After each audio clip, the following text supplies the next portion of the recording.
Fair के साथ Delhi gurdwara committee के प्रधान की तरफ से ये डायलिसिस सेंटर खोला गया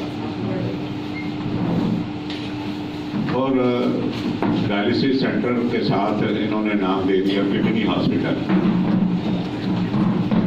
जो सबसे बड़ी ठगी की इन्होंने भाई एक डायलिसिस सेंटर को किडनी हॉस्पिटल का नाम दे दिया। चलो जी, हमने लोगों ने मान भी लिया कि 550 बेड की जगह ये डायलिसिस सेंटर खुल गया। कहाँ से ये कहाँ तक पहुँच गए, क्या हमने वायदा किया था और क्या हम इसकी डिलीवरी कर रहे हैं। मगर हमारी तसल्ली होती है अगर वो डिलीवरी ठीक हो जाती तो भी हम कहते हैं चलो नो प्रॉब्लम, कुछ तो आया। मगर अब आया क्या, with in A weeks time अब वो डायलिसिस सेंटर में जो बेसिक मैंडेटरी नीड्स हैं वो है ही नहीं है, वो गायब है। सरकारी परमिशन नहीं है, ICMR की NOC नहीं है, ब्लड बैंक नहीं है, ICU की फैसिलिटी नहीं है। 100 बेड इन्होंने अनाउंस किए हैं, वर्क कर रहे हैं 30 के ऊपर एक डॉक्टर। जो बच गया उसकी कीमत, उसकी किस्मत, जो ना बचा अकॉर्डिंग टू मैथोलॉजी ऑफ बादल दल वो परमात्मा का ही रंग ऐसे हैं। आप ये किस बात देखिए, एक बादल दल ने अपने लीडर के मुंह से ये करवाया, ये तो परमात्मा की है जी देन, जिंदगी और मौत, उसके भाने में रहो। भाई अगर उसके भाने में रहे हैं तो फिर जाने तो लोगों को, उनको बचाने का प्रयास क्यों कर रहे हो। ये जवाब है।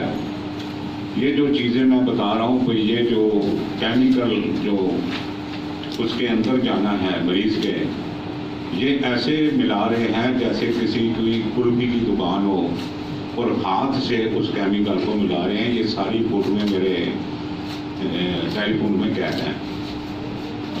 जो आदमी मिला रहा है उसने मास्क भी नहीं पहना हुआ और जो बचा हुआ माल है वो खिड़की में से नीचे फेंक रहा है केमिकल, उसका एग्जिट पॉइंट प्रॉपर नहीं है। इन्होंने परमिशन के लिए एप्लीकेशन डाली हुई है, परमिशन आई नहीं है, क्योंकि उसकी वजह यह है भाई काम 8 साल में नहीं हुआ।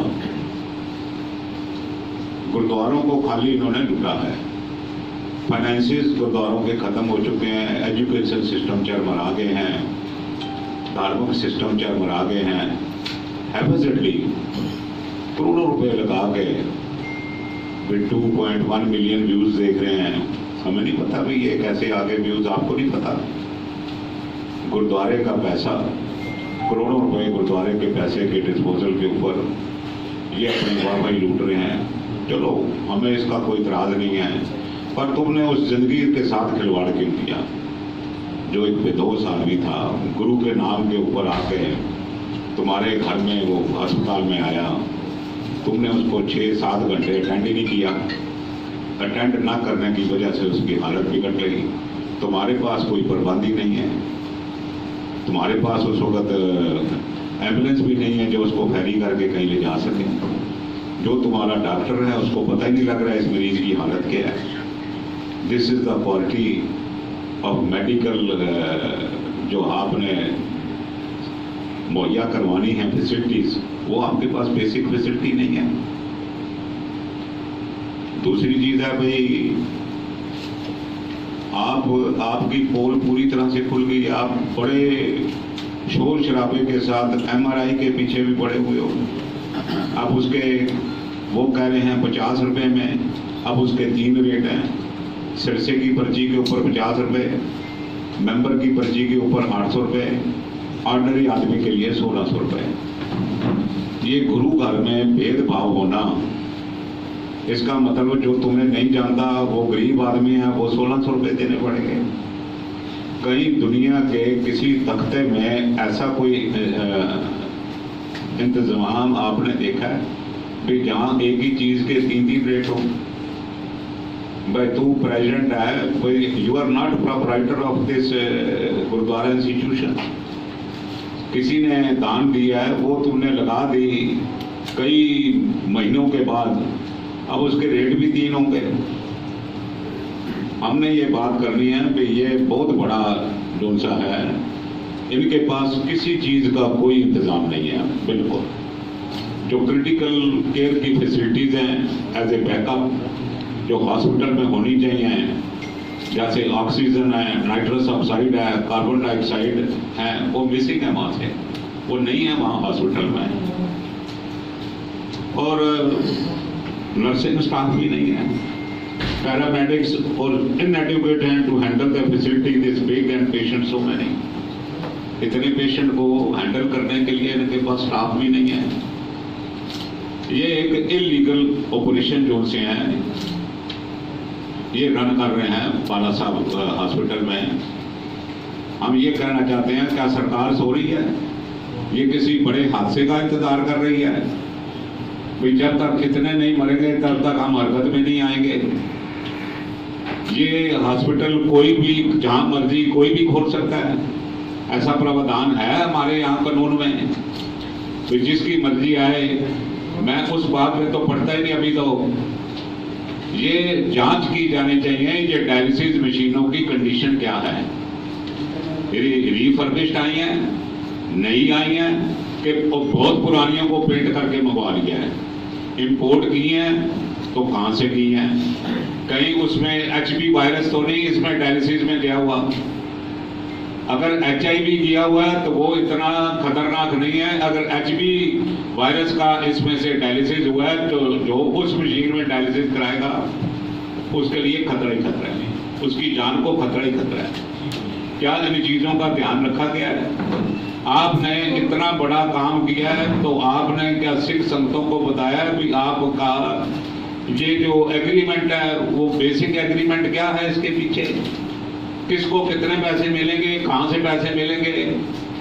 फिर वही बैकअप प्लान आएगा अगर सरकार की मर्जी नहीं है ये चलाने की, आयुष्मान उन्होंने बंद करना है या नहीं देना है, फिर तुम क्या करोगे? फिर किससे पैसे मांगोगे? तुम्हें कितना पैसा आ रहा है, कितना पैसा वो NGO ले रहा है, NGO की डिटेल क्या है? ये पर्दा पाने की कोशिश क्यों है? ये एक प्राइवेट चीज नहीं है, इसमें तो पर्दा रहने नहीं चाहिए। Everything should be open to public, to everybody. ये जो है ये बहुत भारी धोखाधड़ी सिख कौम के साथ हो रही है और इन्होंने ये नुकसान उस जान का नहीं किया है। दुनिया भर में एक बात बड़ी पक्के इरादे से फैल रही है भाई, जैसे इन्होंने एजुकेशन सिस्टम को तबाह किया है वैसे ही ये मेडिकल सिस्टम को भी तबाह करने के ऊपर तुले हुए हैं और उन्होंने तबाह कर दिया है। नाम किसका खराब हुआ है? दिल्ली सिख गुरुद्वारा मैनेजमेंट कमेटी का। ये तो चला जाएगा, ये 2 महीने के बाद चला जाएगा अपने घर। नाम किसका संस्था का खराब होगा? ये चीज बड़ी गंभीर है। इन्होंने हर संस्था को अपने मुताबिक, अपनी जरूरत के मुताबिक, और दूसरी बड़ी बात यह है आदमी मर जाता है, ये शोर मचाते हुए तिहाड़ में तो पहुंच जाता है गले में माला पहनने के लिए, पर जो मर गया उसके पास नहीं पहुंचता है, ना कोई इनका आदमी ना कोई सरसा खुद। वहां जाने से इसने इनकार कर दिया कि मैं नहीं वहां जाऊंगा। ना ये गया, ना उसकी मौत के हालात मालूम किए, ना ही उसके परिवार को कोई संतावना दी। हम आपके माध्यम से इमीडिएट कस्टोडियल इंटरोगेशन की मांग करते हैं सरसा की और कालका की। इनको फ्री में और घुमाना ये ठीक नहीं है।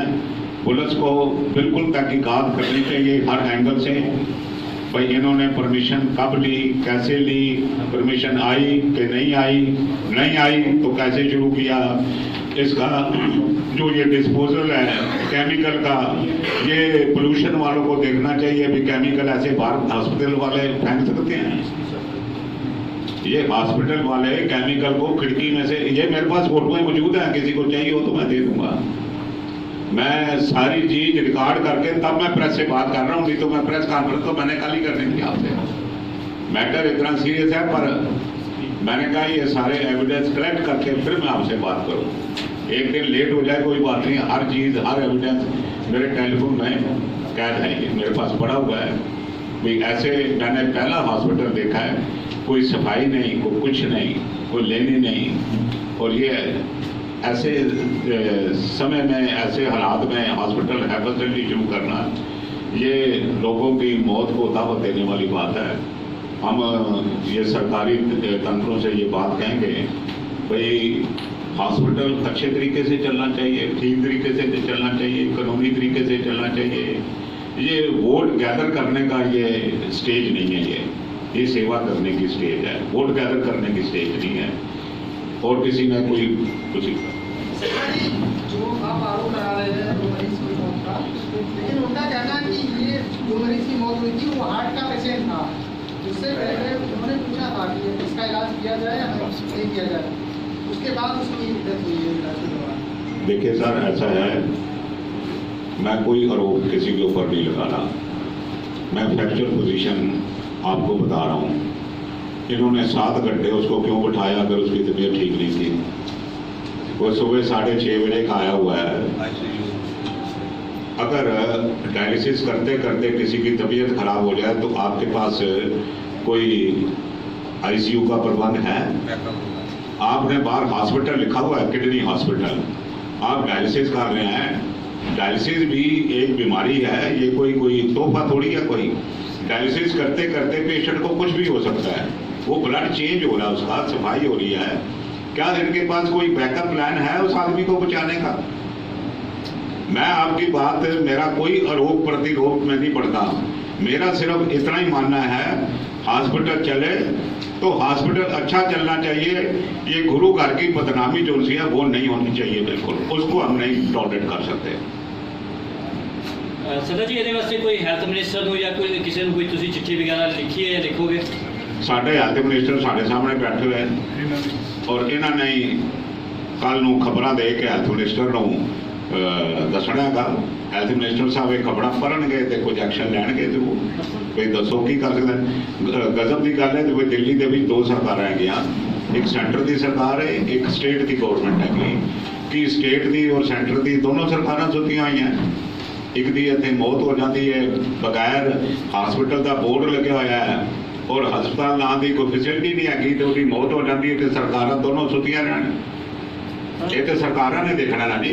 सर ये बहुत बड़ा मेडिकल नेग्लिजेंसी है, बहुत बड़ी मेडिकल नेग्लिजेंस है ये। तो इसकी ये दिल्ली मेडिकल एसोसिएशन में क्यों नहीं कंप्लेंट दर्ज कराई गई, क्यों इसकी जांच के लिए आगे प्रोसेस? हम देखिए ऐसा है भाई, हम ये सारे प्रोसेस में they will be brought to book, they will be brought to, they will not go scot free. उस मरीज के साथ जो घटना घटी, उसके परिवार के साथ घटना घटी है, तो उस परिवार में तो उसका कोई एक्शन नहीं लेगा, उसको क्यों? सरकारी जंतर तंत्र चलते रहेंगे, कोई इंक्वायरी कर लेगा वो आदमी वापस नहीं आएगा।